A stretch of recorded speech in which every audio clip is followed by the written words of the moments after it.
농담으로 그래요. 결혼한다고 저한테 청년들이 와요. 그 남자들이 이제 와서 주님 저 장가 갑니다. 그러면 제가 그래요. 우리 고사님 DNA가 물려줄 만큼 유전을 시킬 만큼 우월하다고 생각해요. 농담이지만 저는 뼈가 있는 얘기예요. 진짜요? 저는 제 DNA가 안 좋다고 생각하기 때문에 이제 웃자고 하는 얘기지만 명분이 있냐는 거예요. 정말 돼지 때려잡고 소 때려잡고 닭 때려잡고 아니 시금치 하나로도 뽑아 먹을 명분이 있냐는 거예요. 우리가 지구에 무슨 이익이 있는 존재냐는 거예요. 이렇게 따지면 밥 먹을 사람 아무도 없는 거예요. 그 얘기는 너는 명분이 없으니까 먹지 말라는 얘기가 아니고 누구도 명분이 없이 남을 잡아먹고 있다는 거예요. 약육강식. 이 시스템을 저는 부처님께서 어린 유년 시절에 처음으로 보시고 저는 슬픔보다는 분노가 앞서지 않으셨을까라는 생각이 들어요. 저 같으면 제 생각이라고 했잖아요. 네. 저 같으면 화가 났을 것 같아요. 왜 우린 이렇게 살아야 되지? 그리고 나에 의해서 짓밟히고 행복과 목숨을 빼앗기는 수많은 존재들이 나의 삶을 유지하는 내내 생길 거예요. 맞죠? 과연 이게 올바른, 이게 과연 행복한 세상인가? 라는 분노.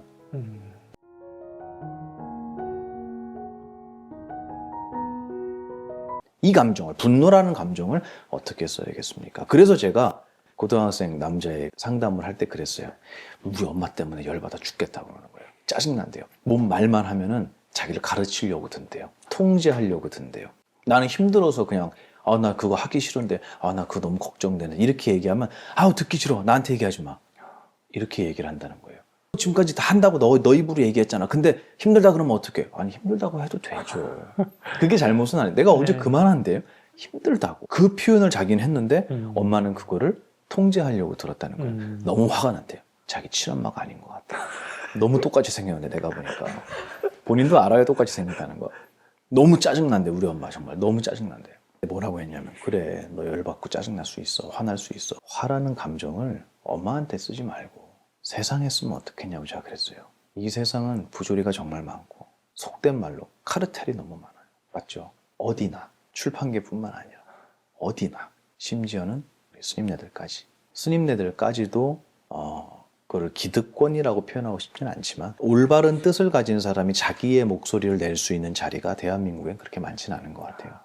너가 세상에 나가서 이제 수많은 사회 속에 많은 조직과 모임들을 보고 어떤 시스템을 만나게 될 텐데 거기서 느끼는 분노, 이거는 어떤 개인에게 일으키는 분노가 아니라 이 세상을 바꿔야겠다라는 분노 아니겠냐. 그것도 분노야. 너가 엄마한테 짜증나요, 화나요, 보기 싫어요 하는 분노와 세상을 향한 분노는 똑같은 분노라는 우리의 정신의 능력이잖아요. 근데 이거를 작은 데 쓰고 있지 않느냐라는 얘기 제가 해줬어요. 이거는 분노, 화내지 말라는 얘기인가요? 아니잖아요. 그게 아니에요. 정말 큰 데다 쓰라는 거예요. 부처님은 그 분노를 내셨을까 안 내셨을까? 내셨다고 생각해요. 저는 그 첫 번째 분노가 어떤 거였냐면 제가 느낀, 이건 제 생각입니다. 제가 느낀 스승님의, 우리의 스승의 첫 번째 분노는 농경제였던 것 같아요. 농경사회니까 농경제에서 처음으로 밭을 갈고 씨앗을 뿌리는 이 의식을 시작으로 온 나라가 농사를 시작하는 농경제가 있었대요. 그때 이제 부처님께서 나무 그늘 밑에서 사라진 거예요. 왕자가. 그러니까 왕이 찾았죠. 물어보니까 나무 그늘 밑에서 요즘 말로 멍 때리고 앉아 있는 거예요. 그래서 왜 그러냐 물어봤더니 아버님께서 흙을 뒤집어 엎으니까 수많은 벌레들이 나왔대요. 논도 논 이렇게 갈아엎잖아요, 봄에. 그럼 거기 뭐 와 있는 줄 아세요? 모르세요? 고향이 어디세요, 대표님? 서울이에요. 서울에 논 없어요? 갈아엎어요. 그리고 물을 대요. 그리고 평평하게 논을 해야지 모내기를 할 거 아니에요. 이게 울퉁불퉁하면은 모를 똑같이 심으면 뭐가 떠버려요. 땅에 박히질 않고. 그러니까 평평하게 해놓고 내가 갑자기 이 얘기를 왜 하죠? 어쨌든 그래갖고 심는 거예요. 그러니까 갈아엎어야 되잖아요. 섞어야 된단 말이에요. 그리고 이제 물을 대면 백로하고요. 까마귀, 까치 이런 새들이 논둑에 쫙 다 앉아요. 낚시꾼들처럼. 왜 그럴까요? 지렁이? 그렇죠. 수많은 벌레가 겨우 내내 땅속에 숨어서 자고 있던 수많은 벌레가 농부가 밭을 가니까 논을 가니까 다 튀어나오는 거예요. 물을 대니까 물이 둥둥 뜨고 막 이럴 거 아니에요. 그거 다 잡아먹으러 오는 거예요. 부처님께서 그걸 보신 거예요. 아니 얘는 뭘 잘못해서 얘한테 먹혀야 되지? 그리고 얘는 또 뭘 잘못해서 얘한테 먹혀야 되지? 우리가 흔히 알고 있는 먹이사슬을 약육강식을 처음으로 보신 거예요. 근데 그 약육강식에는 명분이 없다는 거예요. 저는 그거를 보셨다라고 생각해요. 명분이 없다. 우리가 누군가를 짓밟고, 아니 더 쉽게 얘기해서 우리가 생선을 먹어야 되는 명분이 있나요? 이러기 때문에 반드시 먹어야 한다. 어떤 분은 이렇게 얘기할 수 있어요. 나의 생존을 위해서 먹어야 한다. 그럼 전 반문하고 싶어요. 당신의 목숨이 그렇게 고귀하냐고. 농담으로 그래요. 결혼한다고 저한테 청년들이 와요. 그 남자들이 이제 와서 주님 저 장가 갑니다. 그러면 제가 그래요. 우리 고사님 DNA가 물려줄 만큼 유전을 시킬 만큼 우월하다고 생각해요. 농담이지만 저는 네. 뼈가 있는 얘기예요. 진짜요. 저는 제 DNA가 안 좋다고 생각하기 때문에 이제 웃자고 하는 얘기지만 명분이 있냐는 거예요, 정말. 돼지 때려잡고 소 때려잡고 닭 때려잡고 아니 시금치 하나라도 뽑아 먹을 명분이 있냐는 거예요. 우리가 지구에 무슨 이익이 있는 존재냐는 거예요. 이렇게 따지면 밥 먹을 사람 아무도 없는 거예요. 그 얘기는 너는 명분이 없으니까 먹지 말라는 얘기가 아니고 누구도 명분이 없이 남을 잡아먹고 있다는 거예요. 약육강식. 이 시스템을 저는 부처님께서 어린 유년 시절에 처음으로 보시고 저는 슬픔보다는 분노가 앞서지 않으셨을까라는 생각이 들어요. 저 같으면 제 생각이라고 했잖아요. 네. 저 같으면 화가 났을 것 같아요. 왜 우린 이렇게 살아야 되지? 그리고 나에 의해서 짓밟히고 행복과 목숨을 빼앗기는 수많은 존재들이 나의 삶을 유지하는 내내 생길 거예요. 맞죠? 과연 이게 올바른, 이게 과연 행복한 세상인가? 라는 분노. 이것도 분노예요. 이게 우리 엄마 짜증나요. 이 분노와 무게를 한번 달아보자는 거예요. 비교할 수 없죠, 이 분노는. 그래서 나는 이 세상에 행복을 전할 거야. 나는 모두가 고통받고 있는 이 세상에 모두가 똑같이 속고 있는 어떤 어리석음을, 무명을 나는 밝혀줄 거야. 라는 생각을 내는 지도자가, 선구자가 이 땅에 태어났다면 저는 그분을 분노라는 것을 가장 아름답고 크게 사용하신 게 아닐까라는 생각을 합니다. 저는 슬픔도 마찬가지고요. 사랑도 마찬가지고요. 우리에게 갖추어져 있는 능력은 단 하나도 버릴 게 없다고 생각해요. 우리 생각, 우리 마음에서, 우리 정신에서 일어난 감정과 생각에 대한 제 큰 틀이죠. 그러니까 이거는 조절해야 되는 대상이 아니라 과연 이 감정을 어떻게 써야지 아름답고 위대하게 쓸 것인가. 그래서 우리 윤봉길 의사는 양재 시민의 숲 거기에 윤봉길 의사 기념관 있죠. 네, 매헌 윤봉길 뭐죠? 기념관 있어요. 네네네. 저희 거기 가봤거든요. 근데 윤봉길 의사 이제 생애에 대한 게 있는데 생애가 몇 개 안 돼요. 왠지 아세요? 23살 때 가셨거든요. 저 놀랐어요. 23인가 24인가 그래요. 그때 중후반부터 시작해서 그게 다예요. 그분은 의사잖아요. 의사. 그죠? 정의로운 분이고 대한민국의 어떻게 보면 역사의 큰 획을 대한민국 한반도에 있는 모든 우리 대한민국 마음에 불을 일으키신 분이란 말이에요. 오래 살아서 그런 게 아니잖아요. 또 그분이 분노가 없었겠느냐는 거예요. 저는 크게 냈으면 좋겠다. 그래서 모두가 행복해지는 이 세상의 부조리와 슬픔과 고통이 사라질 수 있도록 하는 분노를 냈으면 좋겠다라는 게 제 생각이에요. 그래서 이거를 남성들뿐만 아니라 청년들에게 저는 꼭 전하고 싶어요. 당신들이 느끼는 분노 잘못된 거 아닙니다. 당신이 못나서 핍박받아서 소외당해서 어떤 불공정한 처우 때문에 아니 그게 아니라 누구에게나 가지고 있는 이 능력을 정말 우리 한데 모아서 이 세상을 멋지게 바꿔나가는데 써먹으면 어떻겠습니까? 거기에 소비하면 어떻겠습니까? 라는 얘기를 전 정말 하고 싶어요. 그게 제가 말씀드리고 싶은 삶의 기술이라고 하는 어떤 글에다가 제가 녹여내고 싶은 게 바로 그거예요. 하나도 버리지 말자. 대신 이걸 어떻게 사용해야 내가 다치지 않겠느냐. 제가 옛날에 불교 심리학 강의할 때도 그렇게 표현했어요. 우리의 마음이라고 하는 것은 아니요. 더 좁게 얘기하면 우리의 감정과 생각이라는 것은 정말 날이 잘 서 있는 명검이에요. 칼을 한 번도 칼을 써보지도 않았고 칼이 뭔지도 모르는 사람에게 선물해 준 거예요. 누군가가. 그랬더니 이게 뭐예요? 해놓고 칼에는 날과 손잡이가 있잖아요. 이거 뭐예요? 그러면서 날을 잡으면 어떻게 되겠어요? 내가 다치죠. 그렇죠. 피나요. 내가 다쳐요. 뭐야 이거 되게 좋은 거라면서요. 왜 이렇게 힘들어요? 아, 칼은 아픈 거구나. 이렇게 결론 내는 게 뭐냐면, 아, 화는 힘든 거구나. 이렇게 결론 내린 것 같아요. 근데 어떤 사람은 우연히 칼자루를 잡게 된 거예요. 운이 좋아서. 그러니까, 야, 너무 좋은데? 하고 휘둘렀어요. 누가 다칠까요? 남이 다쳐. 칼날을 잡으면 내가 다치고 칼자루를 잡으면 남이 다쳐요. 이게 뭔지, 이 칼이라는 것이 무엇인지, 이것의 구조는 어떻게 돼 있는지, 이걸 어떻게 써먹어야 되는지를 아무도 알려주지 않은 거예요. 우리의 분노라는 건 어떤 구조로 탄생하게 되고, 이것은 어떻게 써야지 나도 힘들지 않고 남도 힘들지 않은지에 대한 교육이 아무도 없어요. 그냥 기껏해야 화내지 말아라. 그것도 일부 사람들에게만. 욕심내지 말아라. 저는 그렇게 생각 안 해요. 욕심낼 거면 멋지게 내야죠. 큰 욕심을 내야죠. 그게 제가 하고 싶은 얘기였어요. 그래서 우리의 감정한테 저 좀 무죄를 좀 선고했으면 좋겠어요. 거기는 잘못이 없다. 근데 내가 그것을 모르기 때문에, 그것의 구조를 모르고 정체를 몰라서 내가 함부로 잘못 사용한 것이지, 그 감정이라는 능력은 죄가 없다. 다스릴 대상이 아니다. 이렇게 저는 얘기하고 싶습니다. 그럼 다스려야 된다는 그 표현을 많이 하죠. 그러면 어떻게 해야 되나요?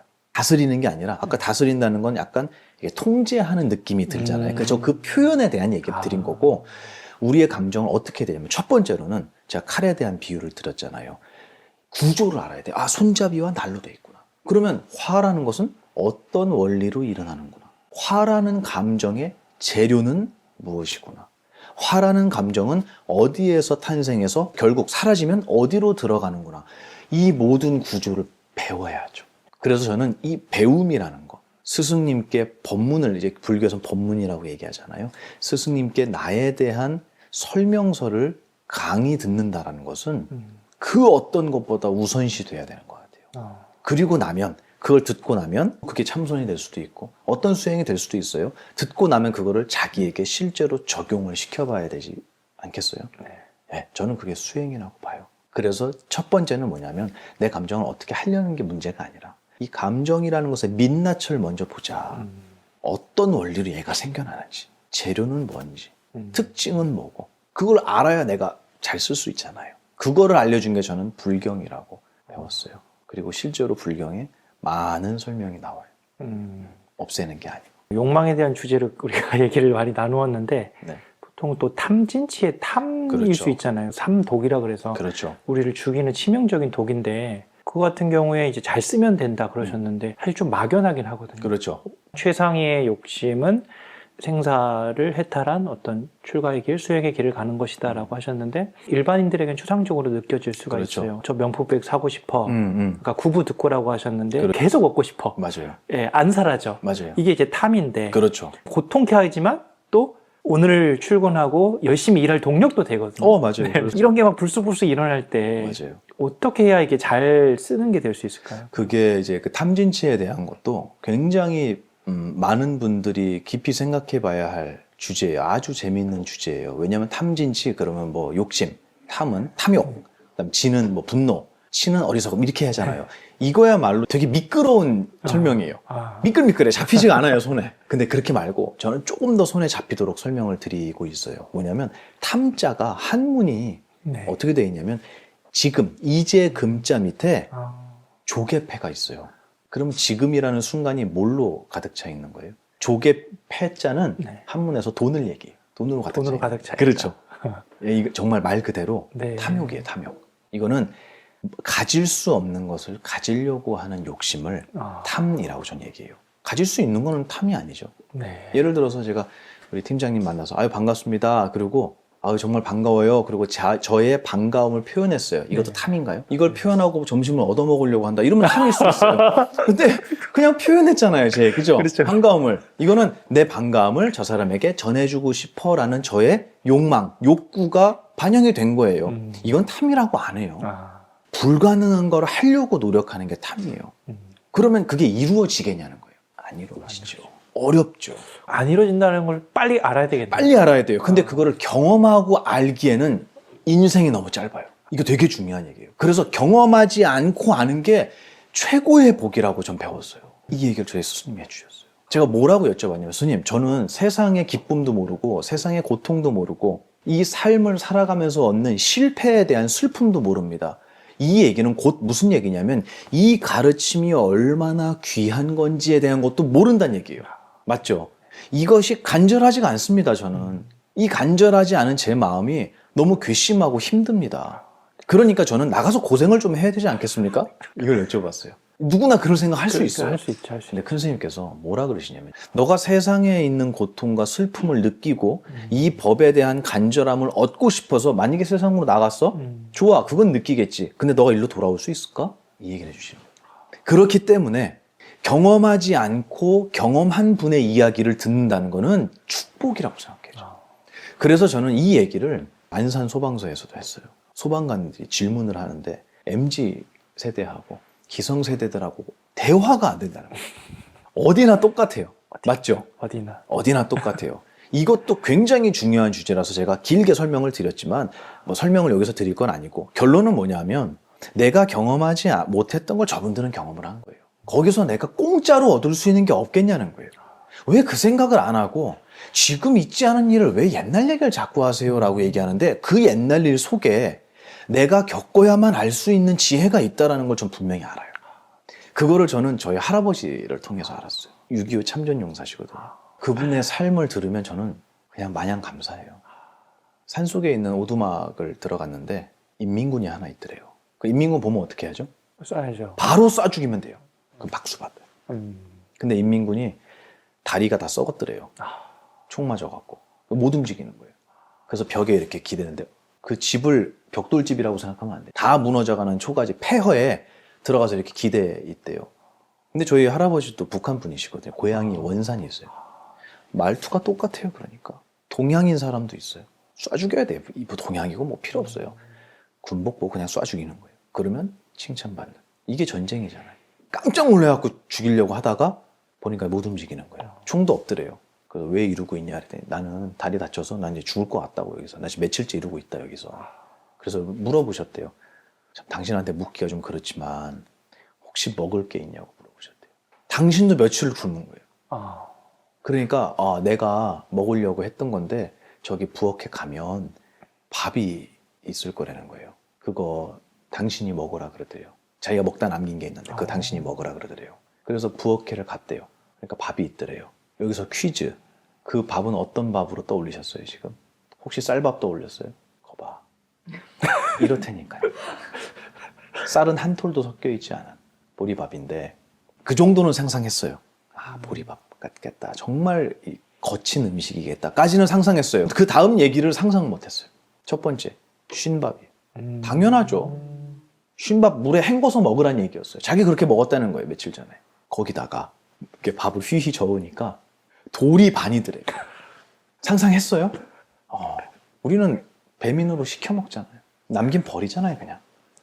그런 삶을 살아오신 분들 덕분에 대한민국이 있잖아요. 이게 정말 무시해도 될 만한 분들이냐는 거예요. 저는 그렇게 생각해요. 그분은 얼굴을 모르고 내가 대화도 안 하고 저하고 아무 인연이 없어도 정말 그 인생을 살아오신 분들을 정말 손가락질하고 아유 저 꼰대들 하고 아무것도 모르면서 잘난 척은 이렇게 무시해도 될 만한 분일까라는 생각을 저는 저에게 많이 자문해요. 저는 대답은 항상 그렇지 않습니다. 분명히 배울 게 있습니다. 감사함이 있습니다.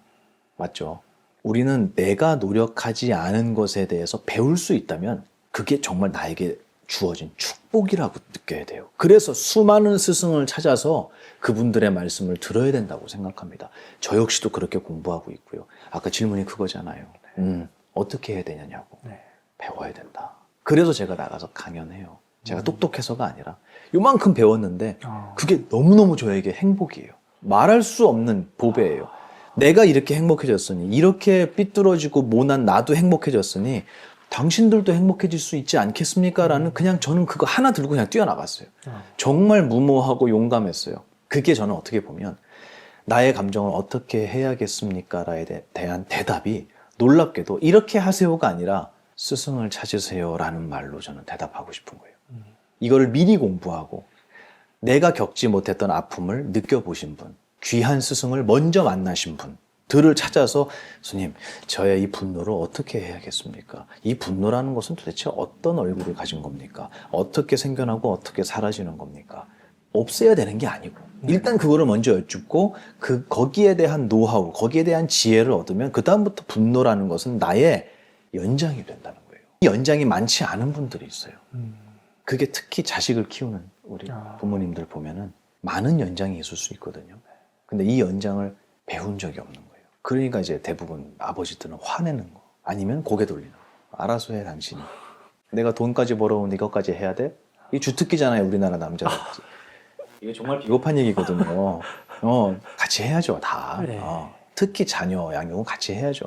도망가는 거예요. 왜냐면 나는 어떻게 될지 모르겠어 라는 의미 같아요, 제가 듣기에. 남자분들하고 제가 상담을 많이 해보면 그래요. 그러니까 이거는 스승을 먼저 만나야 된다. 결혼하기 전에 스님 어떻게 해야, 스승님 어떻게 해야 결혼 생활을 행복하게 할 수 있겠습니까? 다툼이, 분란이 생겼을 때 어떻게 해야겠습니까? 스님, 제가 자식을 낳을 건데요. 자녀 계획이 있는데요.